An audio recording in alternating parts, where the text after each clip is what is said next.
Okay, good morning everyone, and thank you very much for coming out so early this morning. I'll start by just introducing our table here.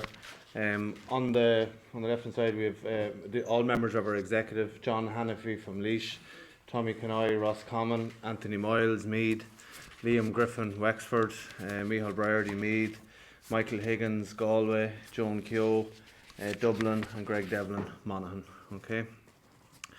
So we just want to start with an opening statement, and then we'll take a Q&A after that. So the Club Players Association was launched almost 3 years ago as a culmination of the frustration and disenchantment that was and is still being felt by GAA club players around the country. The dropout rate in our games is acknowledged as being too high, and yet not enough has been done to address the problem. Competing demands on our players are a source of physical injury and a factor in health and well-being issues. From the outset, the CPA has advocated that we wanted a fixtures task force formed to review all competitions and the timing of those competitions, so that all factions of the GAA would get a fair allocation of time to play their games. The administration of Pádraig Duffy and Aegon O'Farrell ignored our requests to set up such a review in the last years of their tenure. When John Horn and Tom Ryan took office in early 2018, we engaged with them in a similar fashion, and after 3 one-on-one discussions that I had with the new Director General on the issue over last winter, John Horn finally agreed to set up the Calendar Review Task Force in 2019. In my discussions with Tom Ryan, we both agreed that the mix of the task force needed to include individuals representing every area of the GAA. We strongly pushed for an independent chairman that was of the GAA, but not from the GAA. And we specifically did not think it would be a good idea to have people involved who would be defensive and protective of decisions that were made previously. We put forward the names of 3 independent chairmen who we thought were suitable for the post and had no connection to the CPA, but would be capable of chairing such a task force. We also put forward names of people who could be task force members and had a good grasp of the games. In the end, as you know, John Horn selected the committee and chairman and did not use any of our recommendations except a representative from the CPA, a representative from the GPA and a representative from third level. Whilst disappointed that there was so many insiders on the task force, our executive voted to proceed to engage with the task force in good faith. John Horn and Tom Ryan met with myself, Liam Griffin, Michael Higgins and Joan Keogh on 13th of May in Croke Park, where the President confirmed that nothing would be off the table.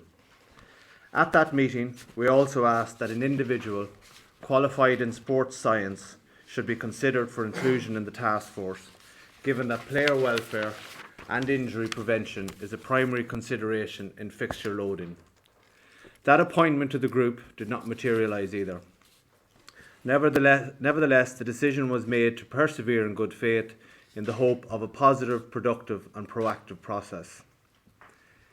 Last night, the CPA sent an email to the task force chairman, Eddie Sullivan, withdrawing our participation in the task force with immediate effect. With the publication of the report due to be sent to Central Council shortly, we cannot, in good conscience, put our name to such a compromised document. The establishment of the Fixtures Review Group presented the GAA with an unprecedented opportunity to fix the fixtures, to address the biggest concern among GAA players throughout the country, to put in place a programme that reflects the reality that our players face. As it stands, we are bitterly disappointed and frustrated that this is an opportunity missed, and that the GAA membership faces the real prospect of proposals coming forward to Congress that fall short of expectations and do not address the concerns of players and their teams as expressed in our own core objectives. which is to establish a national games programme with a regular playing season for clubs, to curb the pervasive influence of the county scene on the fixtures calendar of club players, and to set out fixtures for clubs in a definitive manner rather than the current situation whereby club games are vying for space in the calendar alongside National League and Championship fixtures at inter-county level.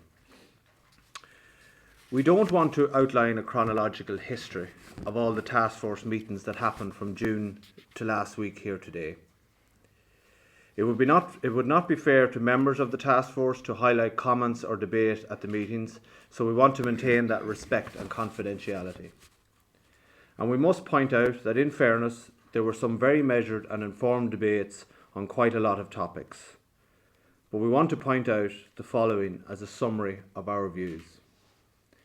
The task force needed to adopt fixture-making principles from the outset. This was not done until early November, and no plan has ever been measured against the principles. The task force spent the first couple of months hearing submissions from other groups, without ever getting into meaningful discussion on them. The submissions had real merit and were deserving of proper consideration. Task force members were then sent an email on August the 1st suggesting 3 broad options for consideration. In the same email, the members were asked to review the submission from the general public. Despite our best efforts, the 3 broad options suggested on August the 1st dominated subsequent discussions. This not only made a mockery of asking the public for their opinion, but it also contradicted the notion that everything was on the table. Our contention is that the task force is a Trojan horse designed to give cover to the GAA authorities to ratify the status quo, while having the appearance of consultation and thoughtful deliberation. In reality, it will simply be a ratification process for the newly introduced Tier 2 Football Championship and retention of the Super 8s. Proposals that stand the best chance of getting through the decision-making process at Congress are not the same thing as the best proposals for the future of the GAA. The task force made a conscious decision not to adjust the hurling structures. Whilst making some small suggestions, the CPA was initially supportive of this approach, as we felt the task force could offer better overall balance if the Football Championship was properly addressed. However, as this will not happen, it is now obvious to us that rubber stamping the new Football Championship was the priority of the task force all along. The CPA put forward concrete fixture plans at the start of the process, which were not entertained, and the CPA was the only member of the group to develop further plans during the process, responding to feedback in good faith. While not perfect, we believe these 2 plans are superior to any currently being advocated by the task force. We hoped at least one would be adopted into the final report, but when we asked for a vote on November the 6th to measure support, we were refused. This is not a matter of sour grapes, but illustrates, in our view, a reluctance to take on board differing views. Our mantra has been, it is not who is right, but what is right for the association. We're going to hand out, it's quite a big document there of a lot of our workings and letters to and from. So I'm just going to highlight here a couple of things that's in that pack that has currently been handed out to you. It includes correspondence confirming the agreement with the CPA and the Director General and President prior to the task force being set up, terms of reference of the task force, an email from the CPA to look at having fixture-making principles adopted in early July, summary of all the previous reports the Chairman asked members to read and as compiled by the Executive of the CPA and distributed to the task force, letter, presentation and plans as presented by the CPA to the task force when they formally presented to the group on the 18th of July. There's some hardback copies of that also available here. Issues and principles ranked as per the CPA Executive. An email to the Chairman in August highlighting the lack of meetings among other concerns. A request to the Fixtures Analyst Committee to forward 2018 analysis, information which was not subsequently provided. A letter to the chairman highlighting more issues in September and critiquing the plans. A request from Crow Park for Micheál Briarty and Paul Flynn of the GPA not to debate Tier 2 on RTE, as it may not impact positively on the workings of the Fixture Review Committee.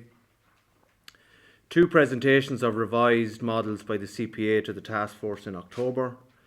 CPA's a comparison of the models as compiled by the task force and the CPA's 2 models by the number of weeks and the principles as discussed at the November 13th meeting last week. So we were disappointed that the task force will not deliver the proposed options that the membership deserves to debate and vote upon. The CPA will not be an accomplice to the entrenchment of the status quo. We felt it was the best option for our membership to reveal the efforts that we made and explain the intricate workings of the task force.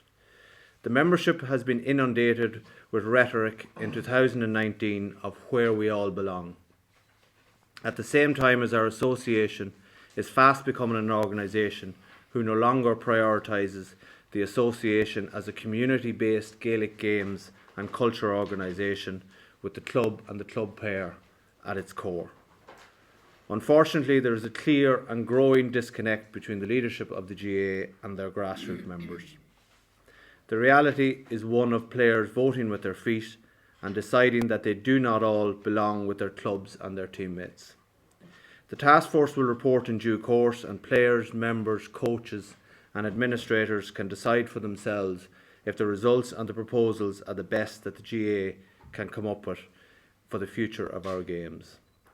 We in the CPA strongly believe this not to be the case.